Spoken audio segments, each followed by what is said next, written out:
Look up Joshua.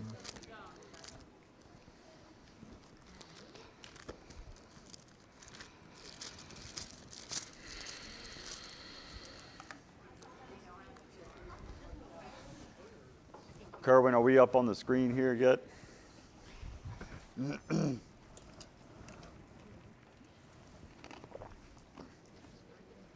And Brian has the mic. Good, thank you.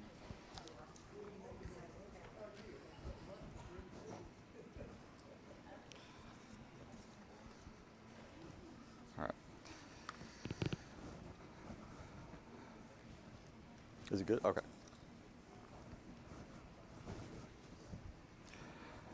All right, we haven't talked about this picture in a while, but we talked about the poem that kind of goes along with it about coming up and you have a route to take. Do I go this way or that way? And we talked about that poem, and you know the part that everybody remembers that I took the road less traveled, and that's made all the difference. But how it may not necessarily be interpreted that way. When I read through that poem, though, I think about how long that individual, the author, had to sit there with, I've got to make a choice, I have a decision.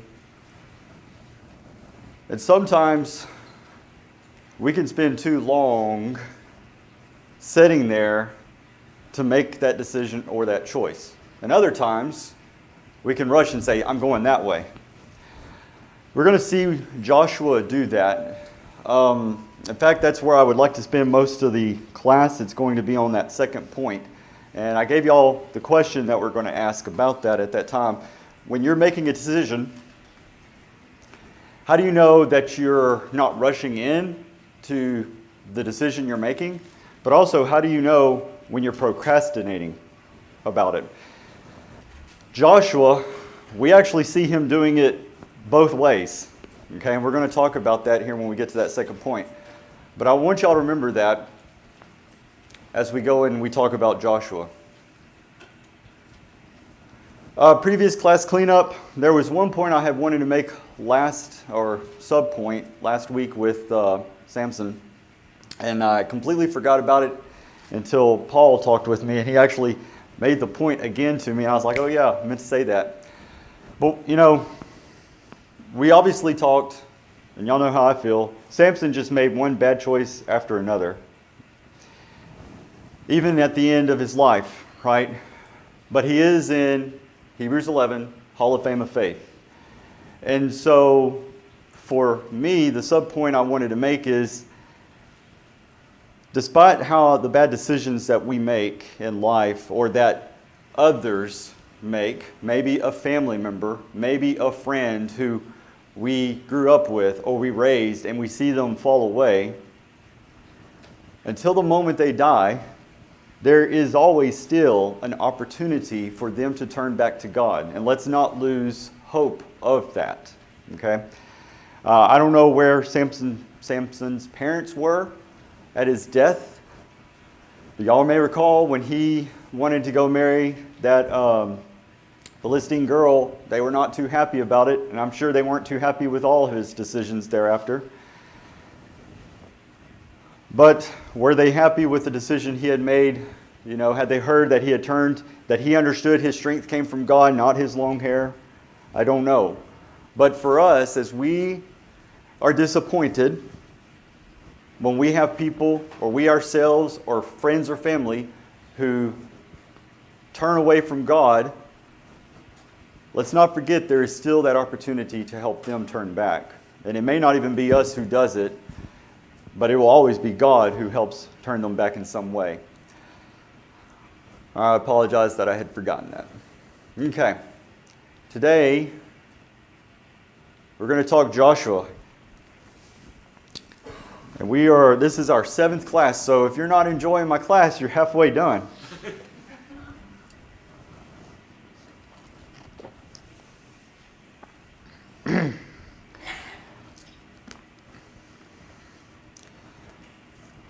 So, when Moses was up on the mountain, who was with him besides God? Joshua. Also, when Moses moved I forget what they call it. It wasn't the tabernacle yet because they hadn't built it. But when he came down from the mountain and the people had sinned, they had worshipped the golden calf, and God was not happy. It says that they moved I'm going to call it the tabernacle. You can go back and check me on that. But he moved it outside the camp. And it says Moses would go into the camp and he'd spend the night there, and then he would go out to the camp, right? To the tabernacle. And it was kind of a symbolic event saying God is no longer with the Israelites right now. He's mad. But Moses would go out there and come back. But guess who it says was always by the tabernacle? Joshua. Who is one of the 12 spies?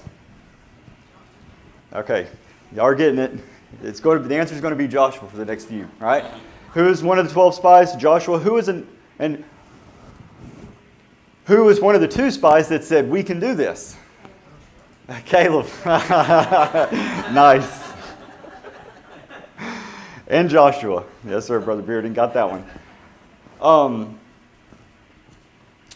Who fought, I think it was the Amalekites, when Moses, of course, had to put his hands up, and that's when they would prevail. And if he put his hands down, they would start losing. The Israelites would. Who was that was commanding the army at the time? Joshua. Okay. Now,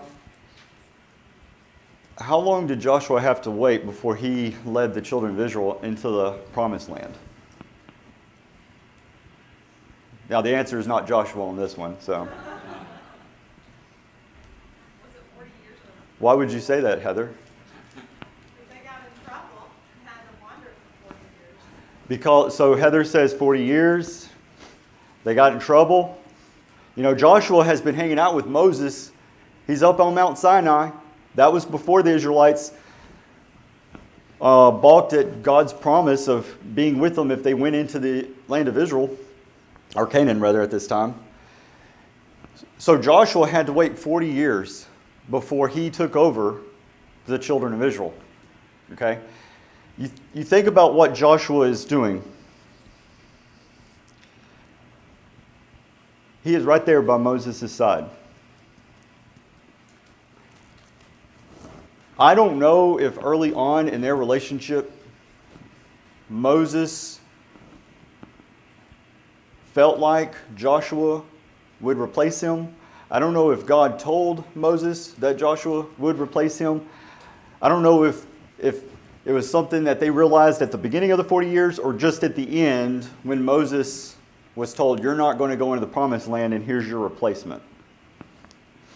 But for 40 years, do you think Joshua is seeing what Moses is having to go through to lead over 1 million men, women, and children who don't want to be led by Moses? Do you think you see Joshua? He's seeing that. And I don't see places in the Bible where Moses turns around and says, when you take over for me, here's what you need to consider. Okay? But the point is, whether it was a formal mentorship in this case or an informal, mentoring needs to happen. And it needs to happen today for us in our organizations, right? In the church, in work, or in the community.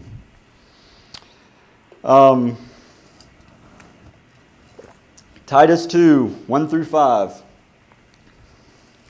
talks about the older ladies are supposed to teach the younger ladies. And I always find it interesting, some of the things that they're supposed to teach them. How to love their husbands. You mean that just doesn't come naturally? Heather's shaking her head no, I don't know why. How to take care of their children, right?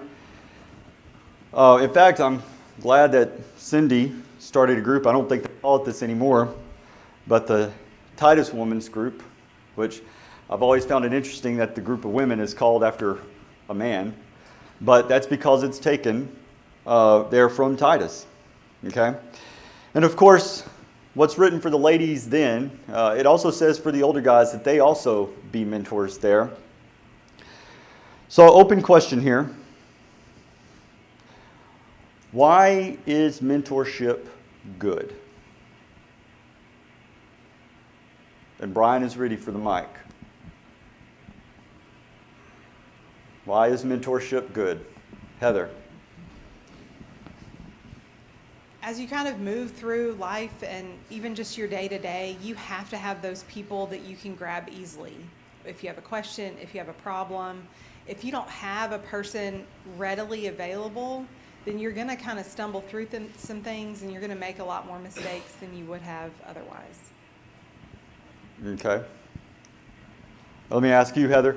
If we can go back to Heather, I had a question, and then I'll get, well, never mind. The mic's passed. Go ahead, Rick. We can read and read and read, but not necessarily gain knowledge or gain experience. And that's where the mentorship comes in, is someone that's been through this before us, and we can kind of follow in their footsteps. We may not follow exactly, and still make our own mistakes, but they can guide us past more than what we just put in our head by reading. Yes, sir. Good point. Yeah, go back to Heather. So the question I wanted to ask Heather was, has there been anything in which you've been able, through mentorship, whether formal or informal, to reach out to somebody to say, I have a question about, or you're going through an experience, and that has benefited you? Okay, this might be lame, but it just happened this last week. So I had to run the book fair at the school this year, and I didn't know how to do that. It hadn't been done in 5 years, so there wasn't anybody left there that had done it previously. And like Rick said, I had all this information to read. It was pages and pages of stuff to read about how to do this thing. And I read it, but it was all jumbled up in my brain. And finally, I learned that a lady in the front office had run the book fair at her school previously. And so I just started asking her all the questions. And I was finally able to iron some stuff out and get some things figured out that was in all of that reading, but hadn't really clicked together. You know, all those puzzle pieces hadn't come together for me. And I think parenting is another really good example of needing a mentor, because we can read the scripture, but like our favorite scripture became that one in Proverbs where it says, discipline your son, for there is hope. Do not set your heart on putting him to death. You know, you kind of need a mentor to... We came close. Yeah. You need mentors like, yes, like a parent or just an older church member, someone that has walked that road before you and not too long ago. You know, like sometimes it's nice to have a set of parents that's just one step ahead of you to say, hey, you did it this way, we're doing it this way, would you recommend doing something different, or how did you navigate this? Did that answer your question? You answered it, yeah. Okay. So it seems like so far we've got being able to call upon somebody in a situation. Ms. Blunt, I'll get you in a moment. You know, there's some help in books or in other avenues, but talking with somebody, I would kind of go back. They have that gut feel, as Lauren would probably point out, that says, hey, in this situation, maybe this is what you need to do. But also with mentoring, like Rick says, we don't always have to follow exactly in their footsteps, right? It is finally our call, but it is somebody who can help us say, here's the different routes you can take. Ms. Boland. Well, I think we as older women need to be constantly encouraging the younger women and letting them know that what they're doing is right. You know, sometimes I remember doing this. Sometimes you come to church and you think, oh man, I didn't get anything out of this because the kids were misbehaving or they were whiny or whatever. But an older woman told me, hey, you're doing the right thing because you're bringing your children to Bible class and showing them the way, even though you may not be getting anything out of it this day. I have a question. You mentioned older women. Is that from just your experience, or would it also not apply to men as well, to be encouraged? Okay. When you're mentored, I was going to ask Heather this, but I'll open it up. When you're mentored, how does that make you feel about the situation that you're now facing? More secure. More secure, Heather says. And why? Well, I don't know if anybody else has another reason or another feeling that they feel. Tell me. Yes, ma'am. I was going to say, you get the emotional support and security. you feel more confident making decisions. Mm-hmm. So, It allows you to make the decisions, not. Mike, to Heather. It allows you to actually make the decisions, not him and haw over things like for too long. Okay. If you're the mentor and somebody asks for your advice or you give advice to somebody, how does that make you feel? Mark, did you say something? Or, I'm sorry, Mike. I'm sorry, Rick, my bad. If you know, there's a difference between just casually asking you, hey, how would you do this? There's a difference between that and being a mentor, where you know someone is trying to follow in the path that you've laid forth. So that gives you, where I might give an answer off the cuff by someone just asking me a question, as a mentor, it puts a little bit of fear into me, because what if I'm wrong? What if I lead them down the wrong path? So I have to be very careful about what I say, and just coming off the cuff, I have to think about what I'm saying and how I'm projecting. That's a good point. Thank you. Some other things to think about with mentoring. Again, I don't know if Moses and Aaron, excuse me, had a formal relationship or if it was just happenstance as they went along for 40 years. But do we see Joshua going to Aaron? And was Aaron really a good leader? The one time he was left in charge with the Israelites, what did he say happened? Hey, I gave in to those people and I threw this into the fire and a golden calf came out, right? When we come up to our mentoring, especially if we as mentorees are looking for somebody to mentor us, we probably need to consider, are they in where I want to be? Okay. If I want to be mentored in how I can improve my running as I age, I'm going to go find somebody who is running at an older age than me. And so that's something to be aware of. Thinking about the situation, if somebody asks off the cuff, maybe they're coming to you because you know the technical details, if you will, right? So you just give an off-the-cuff answer, and maybe that satisfies. But then when you're formally mentoring, you do have to step back and say, I need to check. I would say, first off, how am I? Am I just doing this because I always have?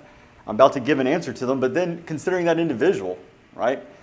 The way, at least from my experience, that I mentor one person from another at work is different because this person is different from that person. And I don't want to say the answers are different necessarily that I'm giving them or the advice, but it is tailored to their personalities. So those are some things we need to consider with mentoring. I appreciate the fact that we attempt to mentor in the church and in the organizations, but often I don't know if we really, as Rick says, step back and say, hey, here's an opportunity and how do I answer to that individual? All right, any other comments on mentoring before we move into the second point? Looks like no. Oh, yes, ma'am. Bailey. You probably discussed your definition of mentorship before I got here because I'm always a few minutes late. That's just my life. But I would say that when it comes to mentorship and being a mentor or looking for a mentor, oftentimes it is reliant on a situation, and most people don't go out saying, I'm going to be a mentor. Usually it's the person needing a mentor that is soughting after, like Heather said, she went to find someone who did the book fair. So I think especially in the church and even outside of the church, when it comes to mentoring and looking to be a mentor, it's about people's perception of you and feeling like they can come to you as a mentor, I don't know if that's clear. So you're not going to go and find someone to shove your opinion down their throat. Basically, someone's going to come to you. So if we as people are kind and welcoming and people feel comfortable to come to us as mentors, I think that's where the opportunity lies, It's not so much the other way around. So I think my point that I'm making is that we as people have to be willing to help people to the point where they feel comfortable asking. Because you aren't going to go and see someone and just give your opinion. They're going to come to you most cases. So as long as you are the type of person that someone feels comfortable to come and ask opinions of, I think that's where the opportunity lies. That makes sense. Good point. Thank you. I will say one more thing on mentoring that I've just noticed here, and it may not mean anything.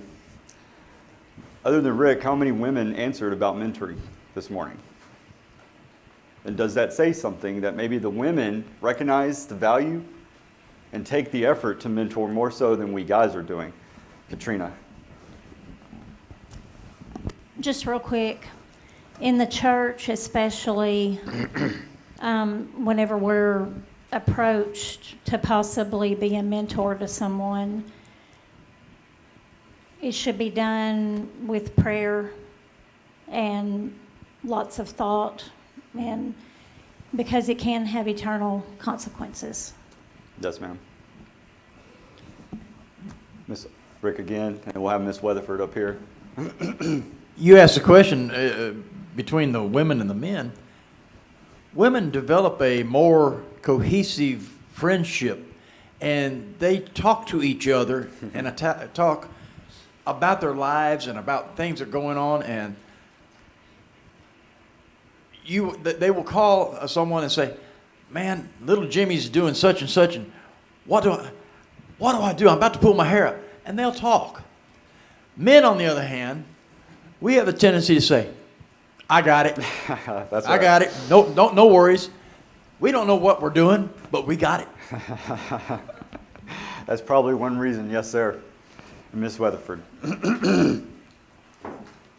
I didn't say anything because it seems like I'm kind of repeating what everybody else is saying, but as we were talking, I was thinking about in relation to my profession, which is nursing, and I used to teach young nurses, and we would tell them that they needed to find a more experienced nurse on the floor when they go to work so that they can not just learn everyday things from them, but emergency kind of things, because that's so vital when you've got people's lives in your hands. But we all, a long time ago, nurses had to be a certain age before they came into the nursing field, and now you'll have a high school senior who is a licensed vocational nurse. Those people have not had enough life experiences to know what to do with lots of things. So you've got a nurse who may have made straight A's all the way through nursing school, but she's no way could have experienced everything she's going to encounter on a busy med-surg floor. So finding somebody who has had more life experiences is vital, and sometimes the safest thing to do too. Yeah, and I guess you mean by life experiences, not just related to nursing, but just life experiences in general that make you a more mature, emotionally mature adult, right?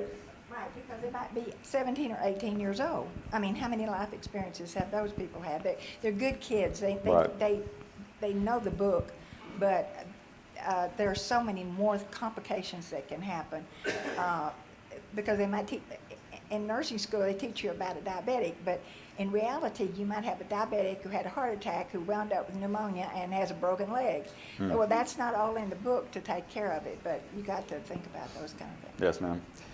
All right, good insights for everybody. Let's jump into choosing or deciding to keep the momentum and not slow down. And so, if you look, and I unfortunately didn't write all the verses down, so I'm going to kind of go from memory here. How long did Joshua and the Israelites march around Jericho? 7 days. 7 days, thank you, Brian. Okay, and then they went to Ai, and of course they attacked them straight on. I've lost the first time. It's interesting, and we all know the story about why they lost that first time, because Achan took the stuff, I can't remember what it was, from Jericho. But if you look, who told Joshua how to fight the Battle of Jericho? Who told him go march around for 7 days? It's an easy one, guys. God, thank you. When Joshua went and attacked Ai the first time, the Bible doesn't say that they consulted God. But the next time, after they realize the sin in the camp and they take care of that business, God says, now here's how you're going to attack Ai.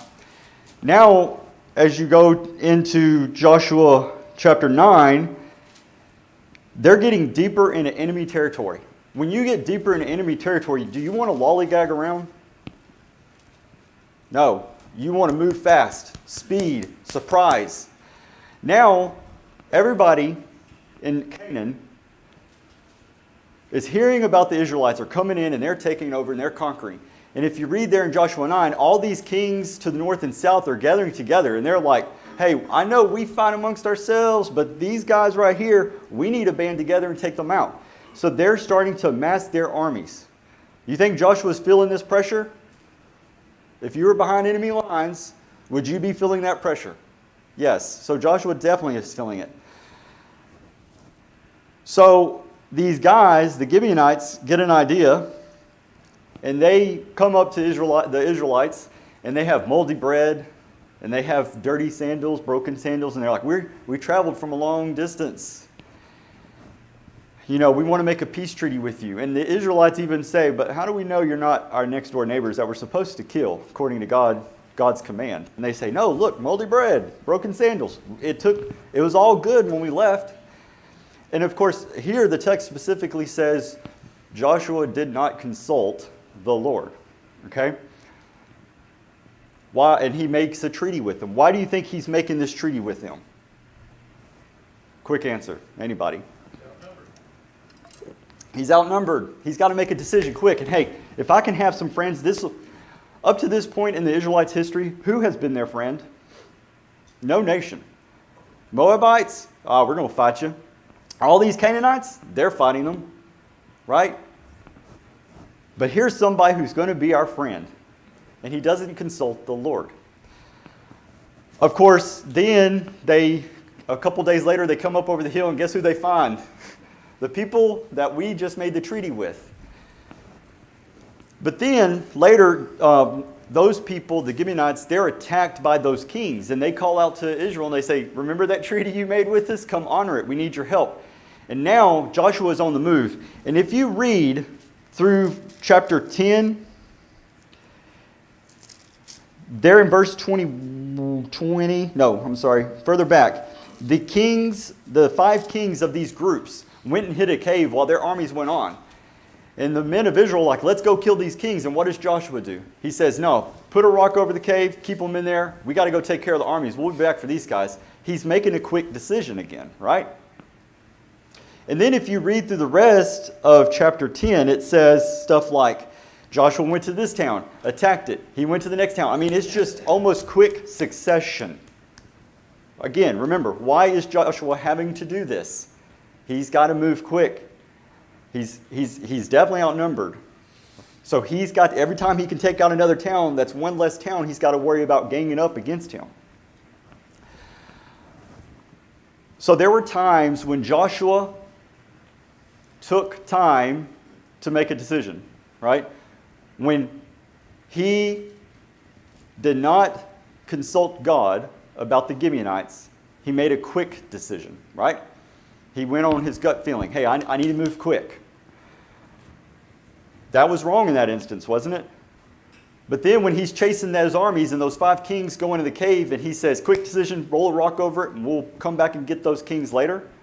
Was that a good decision? Yeah. He got to go get the rest of the army so they wouldn't live on and fight for another day. So we see fast decision, wrong results, fast decision, good results. We also see Ai, right? He went and consulted God. And then he attacked Ai successfully this time. The point is, sometimes we need to recognize, when do we keep that momentum going? We've had one good success. Do we need to stop or do we need to keep going? Y'all ever watched the movie Patton? Wait, no? You've never watched Patton? Man, something's wrong with you. Go watch it. The first few minutes, a few colorful words, but he makes some good points. And one of them is, when you attack a position and you get that position, don't call back and say, we're holding. He says, you keep going. And Patton, if you look at what his armies did, they kept going. He would scavenge every ounce of gasoline at one point because they were starting to run out, to keep going and get to Berlin, because he knew the faster we get there, the sooner the war's over. If we have any Civil War buffs in here, one of the issues that the Union armies had was every time they defeated the Confederate army, they would hold position. They would have 3 times as many people as the Confederate armies, but they would say, we need to consolidate our gains. When they got Grant in there, you know what he did? He kept at it. I mean, he just kept pounding because he knew, I'm going to throw them in. I'm not going to lose the momentum. Are there situations in our lives in which we're going too fast and we're rushing into a decision, but in other times we're procrastinating about making a decision? And the question I asked on Lightpost, and the question I'll ask now is, how do you know what that right pace is? And that is an open question for anybody. You might have to call upon experiences to say, in your situation, here's when I realized I was going too fast, or here's when I realized I was going just right. Rick, thank you. It goes back to the question that we ask ourselves each time, is this from God, or is this just something I want? And we have to be very careful about making sure that what we're doing is in God's will and not our desire. How would you, in your life, how would you know, hey, this is something I want versus from what I will? In Joshua's case, he could go ask directly, right? We don't have that option to ask directly. So, Rick or anybody, how would you know, hey, this is something I'm wanting versus I know this is God's will for me, to take that job, to make that move, to marry this individual? Anybody ever thought of that? Because that's a question I have all the time. Not about marrying the individual. I made that decision 15 years ago.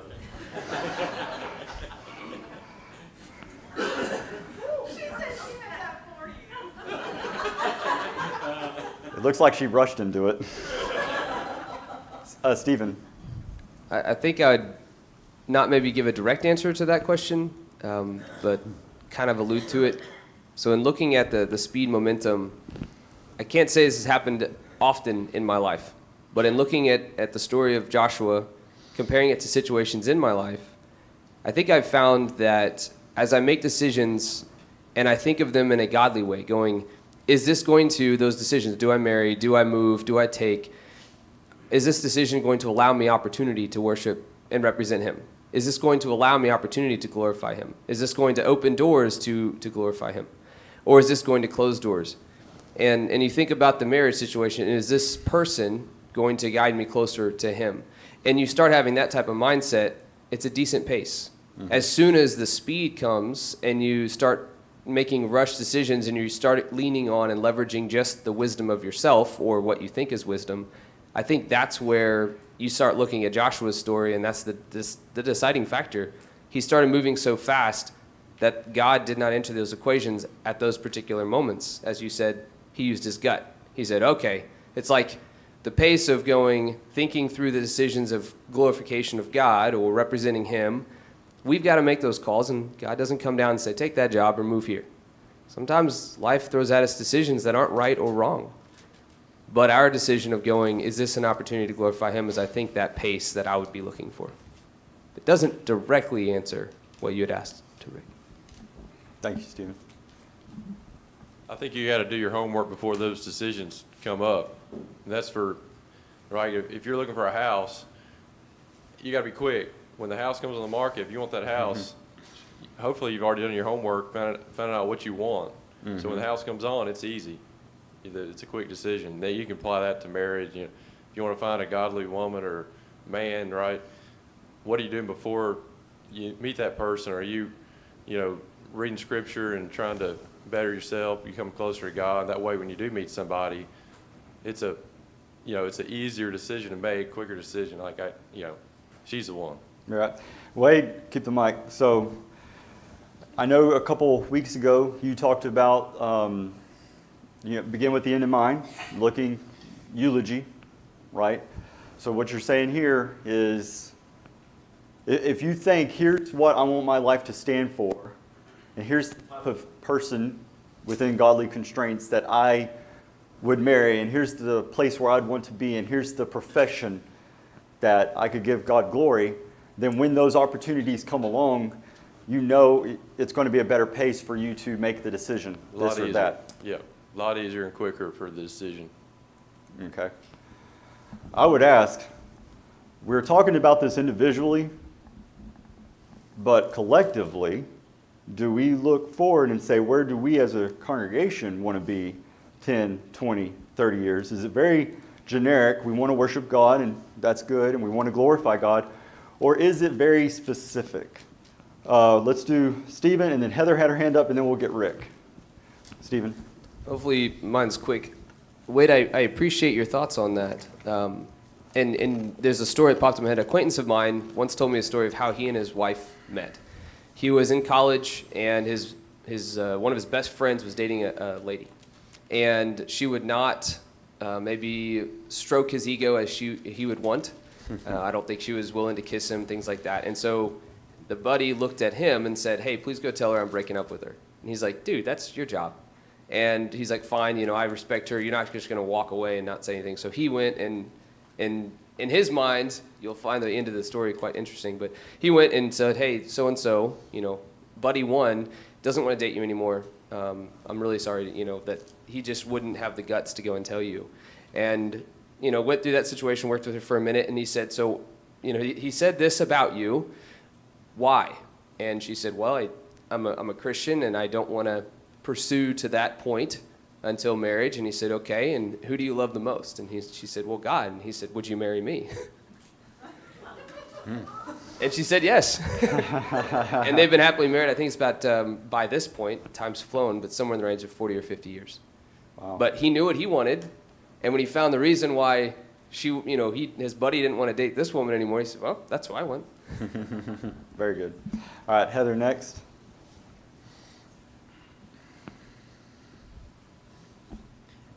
When you're talking about pace, I have to kind of read the room when we're talking about pace, like within our household. And is everybody starting to get too stressed out with the momentum at which we are moving and the way decisions are being made? And a lot of that goes back to, did we consult God in all of these decisions? And some of it is such small basic stuff like a kid adding another activity. But we need to pray over those things. Like, should we really move forward with this? Is this financially something we need to take on?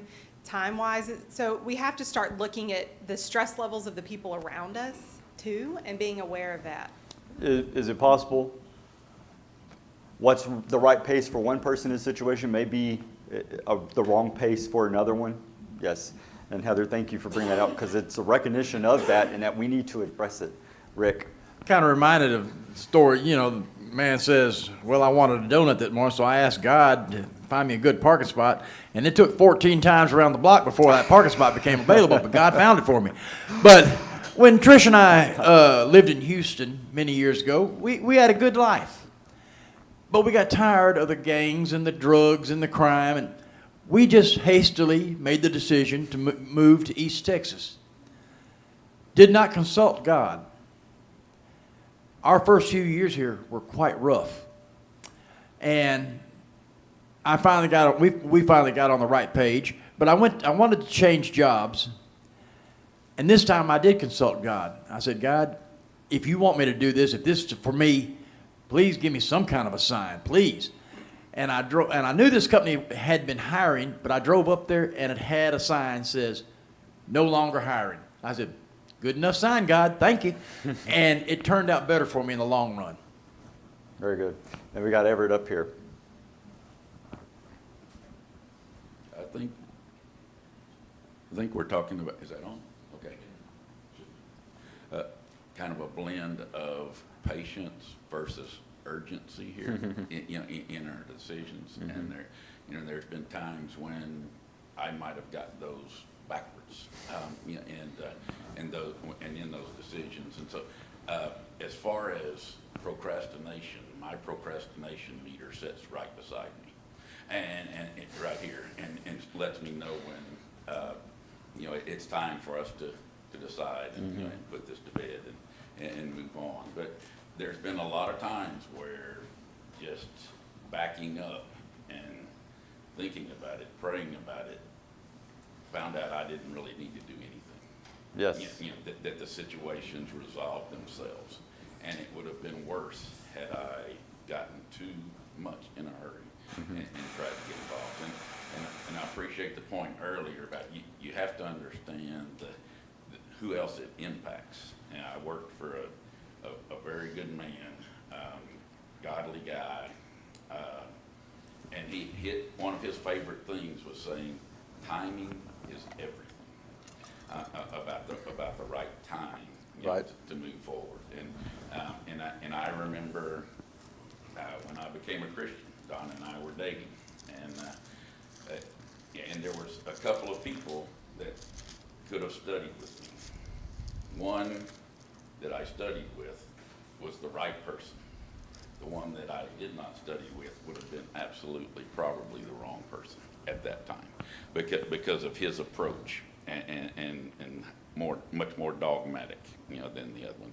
So I think it's around in helping in overall decisions, you know, some good matching of who you're working with and making, and back to the mentorship, you know, the good matching piece there. So.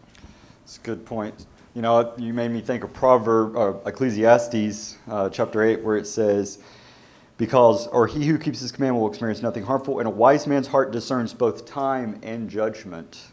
Because for every matter there is a time and judgment, which I've always taken as maybe it's the right judgment, but it's not the right time. I need to wait. And you also bring up something else. It surprises me how many times, at least in the engineering field, but even anywhere else, one of the options we always have, do nothing. And if we can at least consider, if I do nothing, what happens, then we'll have a baseline against which we can say, but these other decisions in which I take action, what would they lead to? So many people leave that one out, and sometimes that's the best option.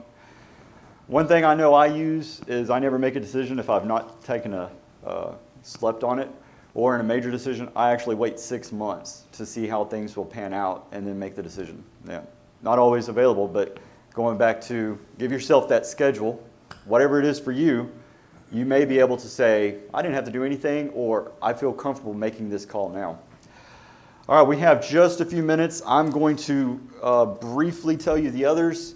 In fact, you can do some reading. Choosing to be reassured. Go back and look and read through Joshua. There were multiple times Joshua is told by God, be of good courage, right? Be brave. And we see, I don't know if that was Joshua's problem. I don't know. Moses didn't want to lead the children of Israel because he didn't want to. I don't know if Joshua was afraid to because he felt like he would have some shortcomings.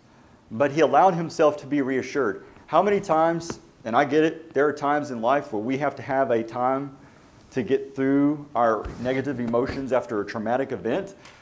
But how many people do we know they refuse to be reassured? They're always looking on the bad side, even years after that bad event. Joshua chose to be reassured. And then, of course, his famous statement, as far as me and my family, we will serve the Lord. I find it interesting. He says that it's almost a retirement speech, and I know Linda's not here. But, you know, he's lived a good full life. 40 years out in the wilderness with the children of Israel. They've spent several years conquering the land, dividing it out. He's about to retire from public life. And now he calls everybody and says, you choose what you're going to do, but me and my folks, we're going to serve the Lord. Are we making public statements like that? And really think about it. What if Joshua throughout his whole career had not chosen the Lord, and then at the very end, how would it look to the people? Hey, I choose to follow God. Yeah, you didn't. You haven't. We need to live our lives before we proclaim that we are following God. Because if people will see the actions more so than they will the words. All right, I might actually beat the bell this time. Okay, Josiah. Look at Josiah choosing to learn from our families, the good, the bad, and the ugly. He had some bad characters in his family, and yet he was a good king. Where did he get that from? Where did he learn that from?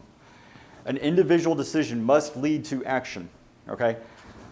I tell my people at work, if you've made a decision and it does not lead to action, all you have done is had a philosophical discussion, and I'm not paying you for philosophical discussions. We need to have action. When Josiah turned the people of Israel to God, he took action to get them back to God, and we're going to see that. Recognize that our individual choices may not change those around us.